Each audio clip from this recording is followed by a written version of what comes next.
Hi, and welcome to 60 for 30, a budget Magic the Gathering project that looks to get you a playable 60-card deck for right around $30.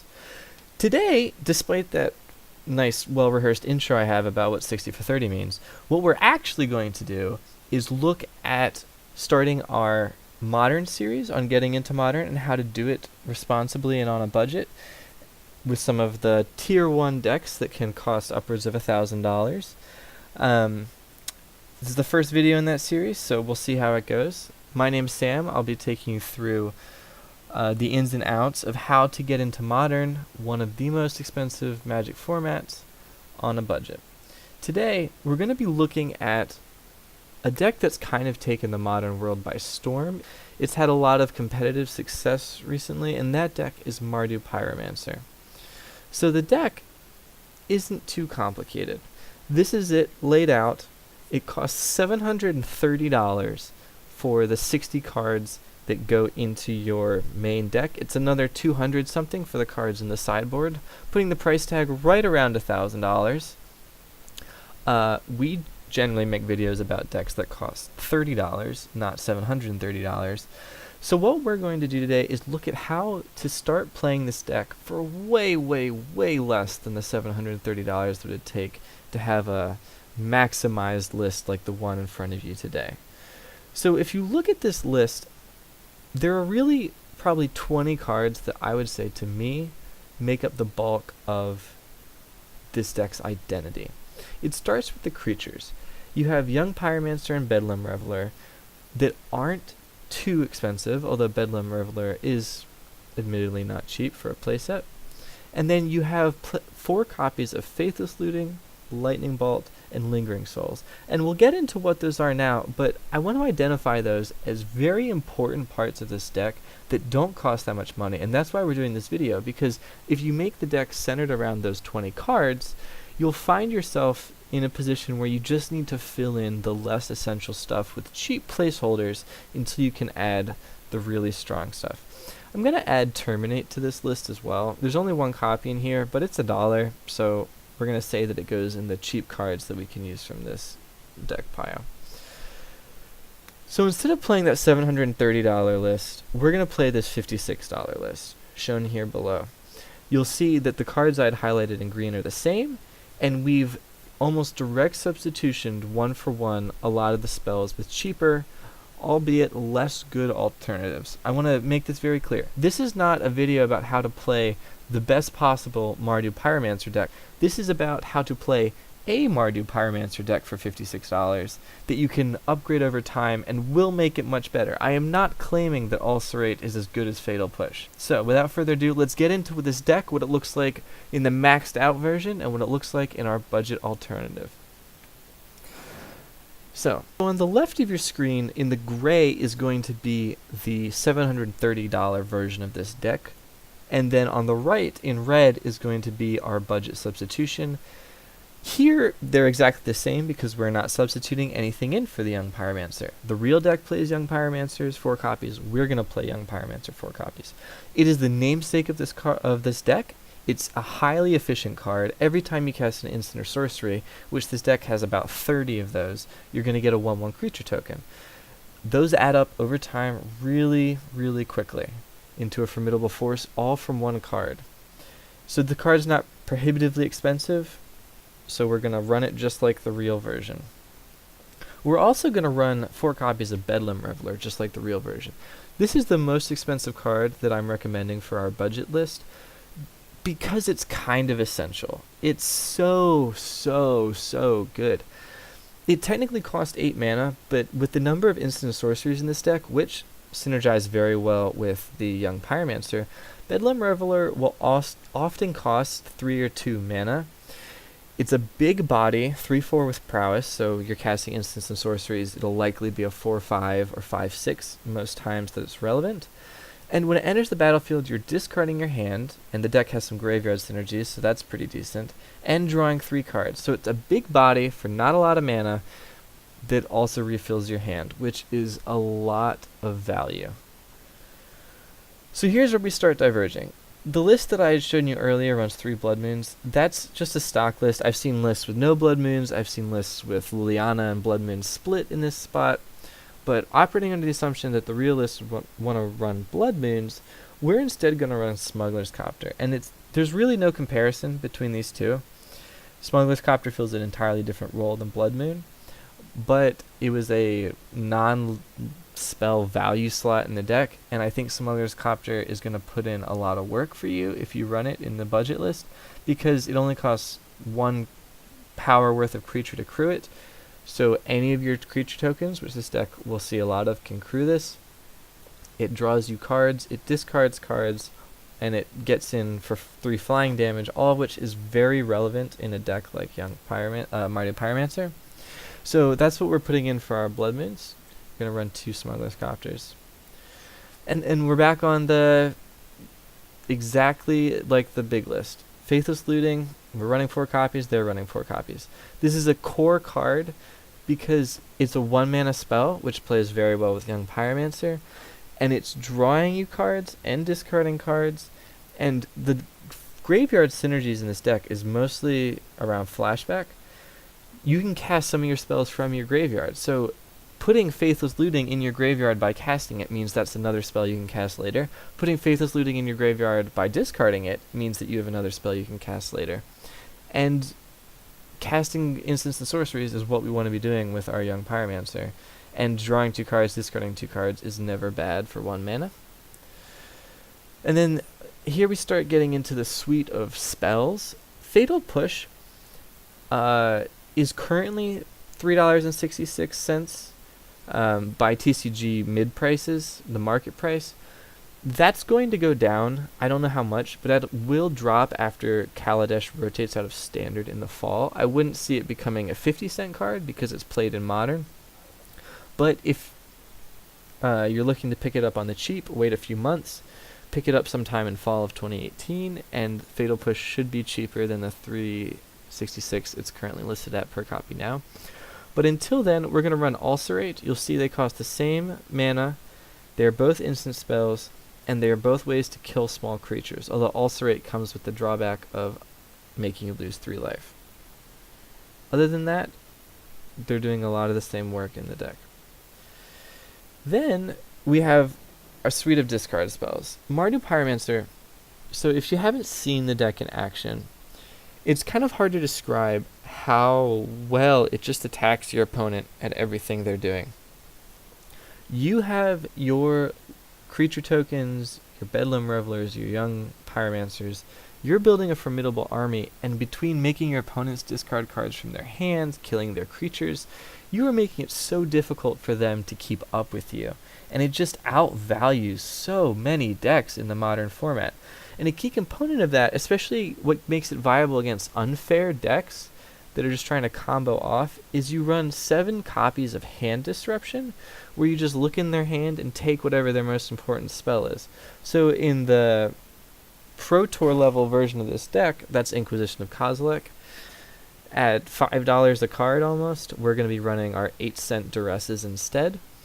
You can see the difference. Inquisition of Kozilek is any non-land card converted mana cost 3 or less. Duress is non-creature, non-land card. Duress will actually be better sometimes, but Inquisition, obviously based on the price, is a much better card in most cases, but we're going to be fine with Duress for now. And then we also have Thoughtseize, running 3 copies of Thoughtseize in the real quote-unquote list, and 3 copies of Divest at 2 cents a card, based off TCG market price in our version. Divest is not as good as Thoughtseize. I know that. You can take any non-land card with Thoughtseize, which is huge. Divest just gets creatures or artifacts. The artifacts will be relevant against decks like KCI, Affinity, but Thoughtseize can also get those cards, so Thoughtseize is better. But in the interest of not spending $40 on 3 cards, we will go with Divest. Another staple, Lightning Bolt. 4 copies in the Tier 1 list, 4 copies in our budget list.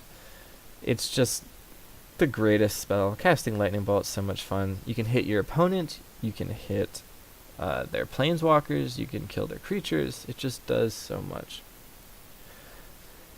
So here is another big departure. Some of the differences between cards, like the difference between Inquisition of Kozilek and Duress isn't that big. It's not that big. The difference between Collective Brutality and Vicious Offering is pretty large. Collective Brutality is one of the most versatile spells that's been printed recently. You can get so much out of it for 2 mana. You're discarding a card to pick one or more modes. So like if you pay 2 mana, you can pick one of its 3 modes. For every card you discard, you can choose a different mode. So you can kill a creature, make your opponent discard an instant or sorcery card, and drain that opponent for 2 life and gain 2 life if you pay 2 mana and discard 2 cards. And remember, this deck kind of likes discarding cards, so Collective Brutality is not only flexible, but fuels that plan. Vicious Offering fills that same role as far as the creature removal goes. And can, with your creature tokens, you'll often have a way to sacrifice a creature to make Vicious Offering a -5/-5 spell, which gets around a lot of tricky indestructible things. It's a fine removal spell. It's not as good as Collective Brutality, but we get our 2 copies of Vicious Offering for $32.94 less than our 2 copies of Collective Brutality, so we'll take it for now. Then we have Dreadbore, not the most expensive card at $3.29. We only need 1 copy, but Cast Down gets everything that Dreadbore is going to hit except Planeswalkers, and can be played at instant speed, which is kind of nice. It's not that huge of a downgrade. If you want to spend the extra $2.50 on the deck, get Dreadbore instead of Cast Down. It's that easy. Amorphous. So this is another one. If you haven't played a lot of Modern, it's really hard to describe the power level of this card, because really all it is a free spell, because it costs 2 mana but it gives you 2 mana, that replaces itself. So if you have 2 mana, you cast this card, you draw a card, it helps you dig through your deck and counts as casting a spell. So it'll trigger your young Pyromancers. It will help dig through your deck to find stuff you're looking for. It will fill your graveyard for Bedlam Reveler. And it costs you nothing to run it. But at over $10 for the 1 copy, Magma Jet also offers a lot for the deck. Can take out a creature, can get the last few points of damage in on a player, and the Scry 2 also helps you dig through your deck. Terminate, 97 cents a copy. Each version of this deck is going to play 1 copy of Terminate. It just destroys a target creature, and destroys it real good, can't be regenerated. Which is relevant occasionally, not very often, but 2 mana, instant speed, kill anything. It's pretty decent. So just like I was talking about, Collective Brutality being hard to replace, Kolaghan's Command is the other card that's hard to replace. The deck is much stronger with Kolaghan's Commands, because this card for 3 mana... okay. Let me try and run down everything that it can do for you, but I promise I'll miss something. You can choose any 2 of returning target creature card from your graveyard to your hand, making an opponent discard a card, destroying an artifact, and there are often relevant artifacts in Modern, or dealing 2 damage to target creature or player. So that 2 damage, you can always put it somewhere, even if it's just to your opponent's face, it does 2 damage to them, or kills a creature. 2 damage gets a lot of creatures in Modern. Artifacts, there are so many relevant artifacts, like Ensnaring Bridge, KCI, anything in Affinity, it just gets rid of it. Target player discards a card. This deck has so much discard already, they're not going to have that many good cards left to them, and you just keep attacking their hand. And the returning target creature card from your graveyard to your hand, oh, they killed your young Pyromancer, you get it back, no problem, and kill one of their creatures. Oh, they killed a Bedlam Reveler, get it back to your hand, and then you can slam it again and draw 3 cards. It's just so good, and you get to do 2 of them for 3 mana. It is so good. It is so good. The replacement that we're running is Abrade, which is a card that sees a lot of play in Standard right now. It's currently $1.78 a copy. That should go down after rotation, just like Fatal Push, so look for these maybe sometime in fall 2018. I can probably see it dropping to about 75 cents instead of $1.75. But it also is a flexible spell, can destroy a creature with the 3 damage to target creature, or destroy an artifact. So it's giving some of the versatility that Kolaghan's Command offers, but just way less of it. But the price tag, it's hard to complain about. So it'll work for now. And then the last core card we haven't talked about is shared between these two lists, 4 copies of Lingering Souls. This card, just, when you read it, see, I'm speechless. That's how insane this card is. When you read it, you don't think, wow, that's the dumbest Magic card that I've seen in a long time. But when you're playing against it, and for just 3 mana, you know, they run out 2 1/1 flyers, and then for 2 mana later in the game, they just get 2 1/1 flying creatures. Or for 2 mana, and it doesn't even cost them a card to cast it. So that's like 1 card for 4 1/1 flying creatures. It's just so much. And then you factor in that every time you cast it from your hand and from your graveyard, you can be getting a young Pyromancer token. If you don't have a white source, you can discard to a Faithless Looting and then flash it back for 2 mana, and then you're getting 2 of your flying tokens without having to pay that white mana, since the deck's a little light on white mana. If you end up Smuggler's Coptering something away, like, you can discard Lingering Souls, and it's not really like you're discarding a card because you still have a better Raise the Alarm in your hand, essentially, after you discard Lingering Souls. It's just so much on 1 card, and it's not expensive. We can get our 4 copies for just over $3, so we're definitely going to run those 4 copies. So then, that brings us to the issue of the lands. I'm not going to go into a ton of detail because the lands aren't particularly interesting. The quote-unquote real list runs 20 lands that average about $22 a land. We are running 21 lands that total $1.60. And so, modern snobs out there that'll be looking at this list and being like, oh, you don't have the fast mana that you need to always be playing a turn 1 discard spell like Thoughtseize or Inquisition of Kozilek. Yeah, you're right. We're often going to miss our turn 1 plays because we're running a lot of tap lands like Nomad Outpost. But you know what? For starting out in a deck, I will save $455 on my lands to miss some of my turn 1 plays. Yes, it will cost you percentage points on your win percentage, but like $455 price difference in this mana base. Okay, an example: Blackcleave Cliffs, pretty good. Taps red or black, usually comes into play untapped, so you can play a Faithless Looting or discard spell on turn 1. That's awesome. It's a $45 land, so we're just not going to bother with that. That's almost the price of our entire deck for just 1 copy of Blackcleave Cliffs. So nope, we're just not going to bother. Not going to bother.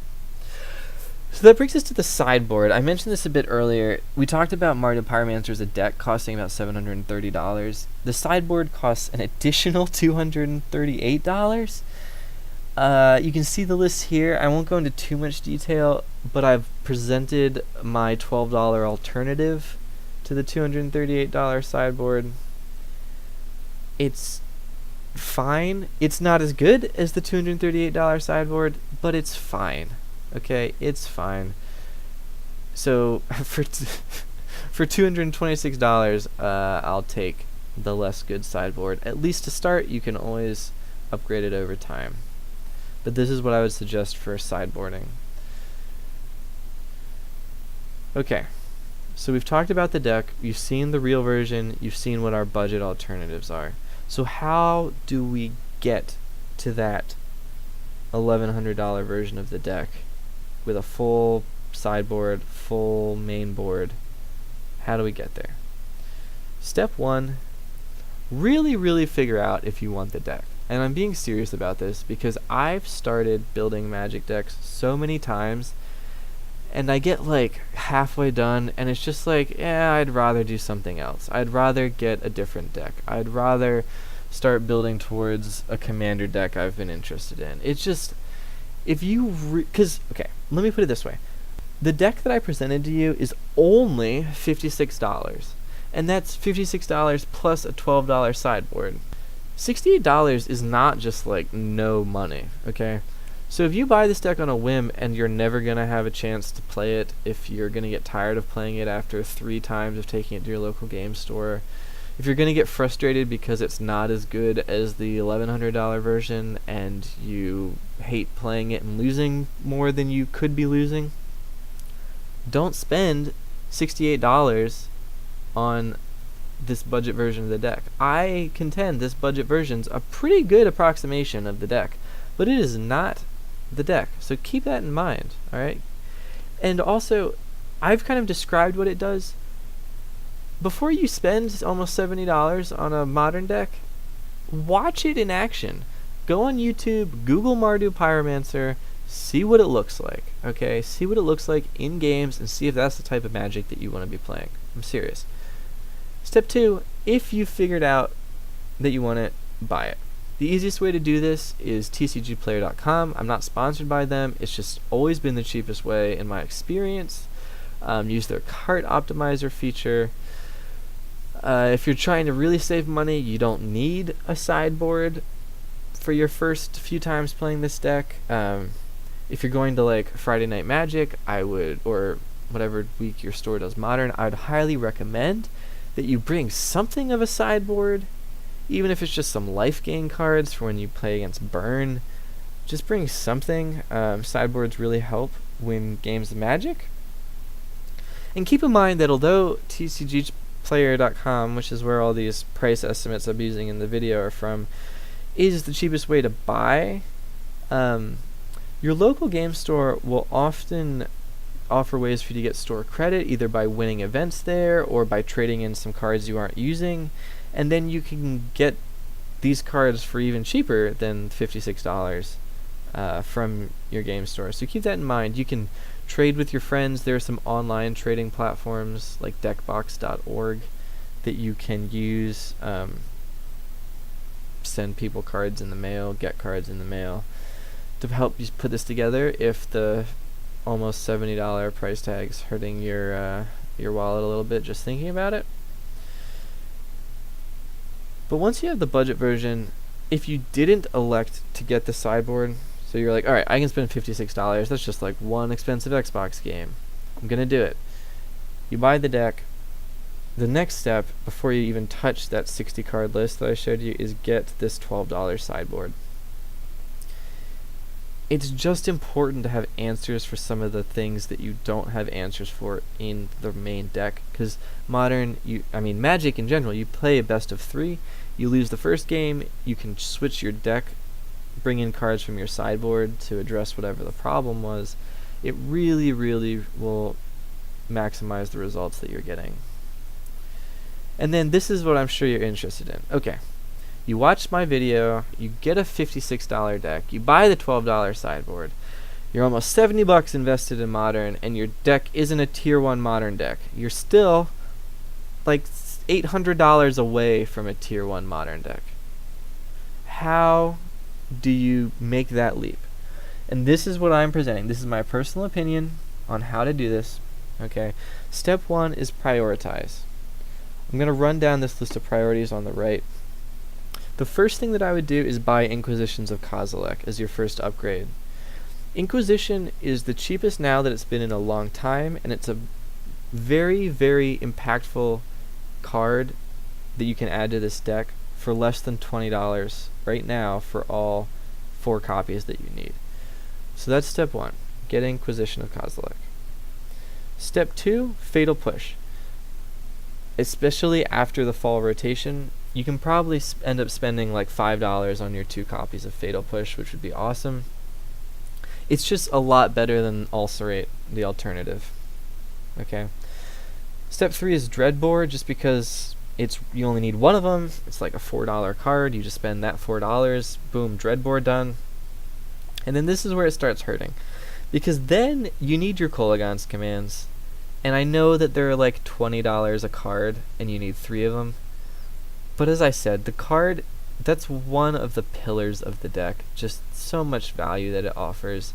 It'll win you the game so many times. So if you like the deck and you've upgraded Inquisitions, Fatal Pushes, and Dreadboards, bite the bullet and get the Kolaghan's commands next. Followed by Collective Brutality, which is kind of the same thing, expensive but you need it, and Thoughtseize is kind of the same thing, expensive but you need it. Then you get to the lands. The deck needs mana that's coming into play untapped on turn 1. So just as you get the lands, as you can trade for them, as they're reprinted look for their prices to go way down. So Blackcleave Cliffs, I talked about this a little bit. It's up to like $45 a copy. That will be reprinted somewhere. I'm hoping for like it's an uncommon in a Masters set. That's what I want, Wizards, if you're listening. That's what I want. Probably won't happen, but they're going to reprint it. Wizards is not okay with this land costing $45. So when that happens, the price is going to drop because there will be more copies in circulation. So if you're able, at that time, pick up your copies of Blackcleave Cliffs. It might still cost $20 a card after the reprint, but that's a heck of a lot better than $45 a copy. Then your Blood Moons, pretty important. Blood Moon hoses a lot of decks in Modern. We get you some free wins. Amorphous isn't that important. It's just a pretty good filler for one spot in the deck. And then your sideboard, the $12 sideboard I presented is fine. And the number of games that your $250 sideboard is going to win you compared to the $12 sideboard is fairly minimal. So if you have your good enough sideboard intact, I'd hold off on your engineered explosives, just as far as how much impact it's going to have on the game. You can get your playset of Kolaghan's commands for less than what one engineered explosive would cost you, and that would be in your sideboard most of the time. You're not even playing it. So that's at the bottom of my list of priorities. So remember, as you're upgrading, probably in this order, watch for reprints. I've listed a few I think are probably coming pretty soon. I could be wrong, but just keep an eye on new set releases. And remember that, if, say, you're opening some packs with your friends and you pull a $40 Planeswalker Karn from one of your packs, hey, trade that in for like $25-$30 of store credit and get yourself a Kolaghan's command.